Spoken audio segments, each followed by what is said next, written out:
ISKCON मंदिर. हाय अमरावती. देठीमध्ये तुमचं मी ओम स्वागत करतो.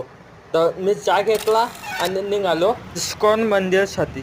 शेकानागेजवळून पवन मेडिकलपासून टर्न घेतला तर जरासं आतमध्ये जावं लागते आणि आतमध्ये गेल्यानंतर येते इस्कॉन मंदिर. मी पार्किंगमध्ये सायकल लावली आणि निघालो मंदिराकडे.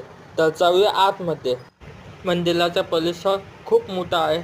प्रवेशद्वारामधून आतमध्ये गेलो, घंटा वाजवला. मध्ये गेल्यावर काय तर परिसर शांत असा होता, कोणीच नव्हतं. मंदिरात गेल्यानंतर मी स्वामींचं दर्शन घेतलं आणि त्यानंतर मी घेतलं राधाकृष्णाचं दर्शन. इस्कॉन मंदिरात तुम्ही मालांचा जप पण करू शकता. त्यांच्यासाठी त्यांनी सोय केलेली आहे.